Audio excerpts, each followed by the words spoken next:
Well, it is official, folks. The UK has left the European Union. So what does that mean for BMW and Mini? That means that BMW has decided to delay development of the 4th generation Mini for probably several years now. And now, as you know, the GP car, which is coming out this year as a 2021 model in the US market, is typically the culmination of a generation of the Mini. In this case, it's coming mid-cycle. Mini has decided, initially they had decided to extend it out until 2023, 2024, but they have probably are going to be extending it out until 2024, 2025. So the UK L1 platform, the F56 Mini Cooper, will probably be around for a lot longer than it was supposed to, longer than even 10 years, quite possibly. So what does that mean for the brand, and what does that mean for Mini owners? Well, for starters, it means that your generation of Mini, if you bought one recently, will still be looking new 3-4 years down the road. However, for those of you out there waiting for the 4th generation Mini, you have two options. You can either wait, or you can decide to go ahead and just buy a 3rd generation Mini. They are fantastic cars. What does this mean as far as the styling is concerned? Well, that means that we may see a second LCI, which we were already told was going to happen. We may even see a 3rd LCI the way things are going. This means that the styling of the vehicle, some of the design cues, the technology, and a few colors and options here and there will probably have to change in the next 4 years to keep the car relevant and keep it interesting for the buying public. Now, as you know, Mini sales fell last year by about 4.1%, and a lot of this has to do with customers migrating, in the US market at least, to SUVs. In the European market, a lot of customers are going toward electric cars. In March, BMW said it would seek 12 billion euros in cost savings and efficiency gains by the end of 2022. To reach its goal, BMW is cutting the number of engine and gearbox combinations by 50% and slashing vehicle development costs. What does this all mean? This means that things are not quite going the way they should, and that's a little on the disappointing side for me as far as being a Mini enthusiast. This means that we're not going to see the 4th generation for a little bit longer. I'll be probably 40 by the time the 4th generation Mini rolls out. As you know, Mini does build the Countryman and the convertible at VDL Nedcar in Born, Netherlands.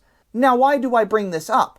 Well, if tariffs end up being higher than BMW would like, they will pull production from the UK market, and BMW will close the Mini plant in Oxford. Now, they already have a plant that can produce all those cars except for the 4-door hardtop and the Clubman, but I think with a little retooling, VDL Nedcar could achieve that. We might also see maybe that BMW decides to open plants in other markets to produce Minis, so we might even see, for all we know, a Mini built in the US. Imagine that, a US manufactured Mini Cooper. It's possible.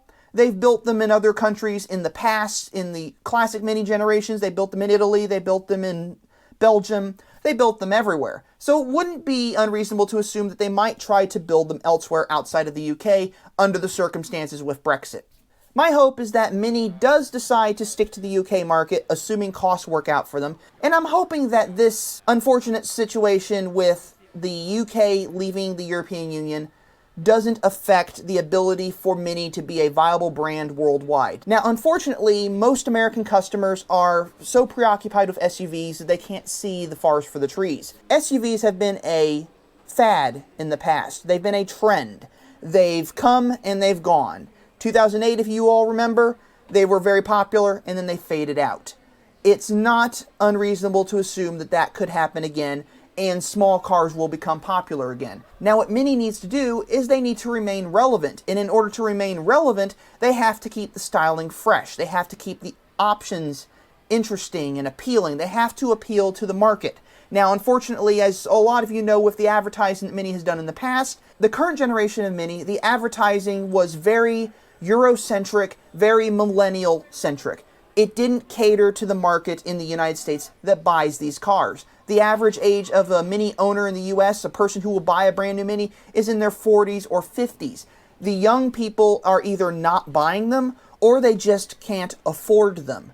Now, as you know, Mini being a, quote, premium brand has made the cars a lot more expensive. My first Mini was an R53. That car, when it was brand new, was $24,000. You can get a base model Cooper for $24,000. Now, this was a top-of-the-line Mini Cooper S for $24,000. So it can show you right there that same car as a 2016, 2017, 2018 would be in the $34,000 to $36,000 range. The average brand new car in the United States is about $36,000. Now, what is Mini going to do to keep the F56 generation fresh and relevant and keep people interested in the car remains to be seen. I am hoping they have some ideas in their heads, and I'm hoping that we're going to get to see some of that in the next couple of months and in the next year, and who knows. I was hoping to see the 4th generation Mini get closer to development, and I was looking forward to seeing some test mules running around so I could give you that information and that news. Unfortunately, it doesn't look like that's going to happen anytime soon.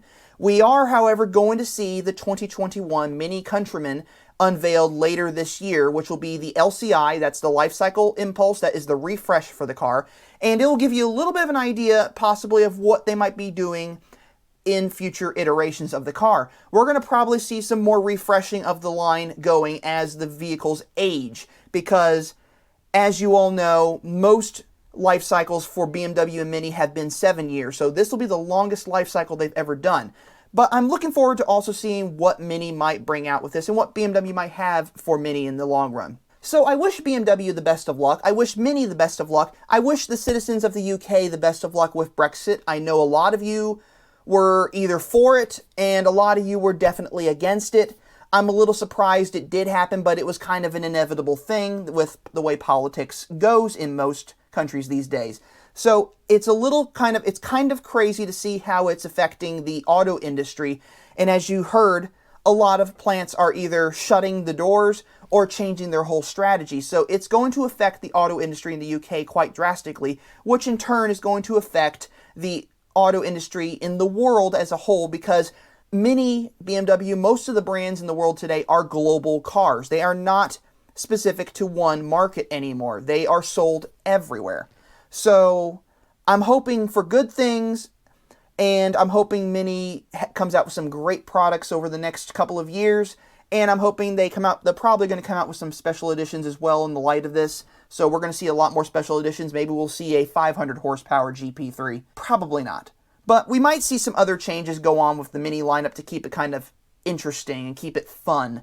So I hope you enjoyed this little video. This is kind of a news piece I did here. As you can see, I have my green screen back, so we'll be doing some more green screen videos down the road.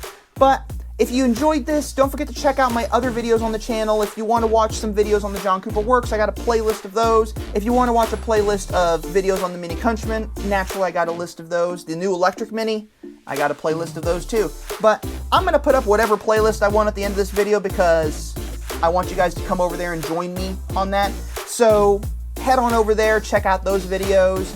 But as always, I just want to remind you all that life is too short to drive a boring car. So drive a Mini, and I will catch you all next time.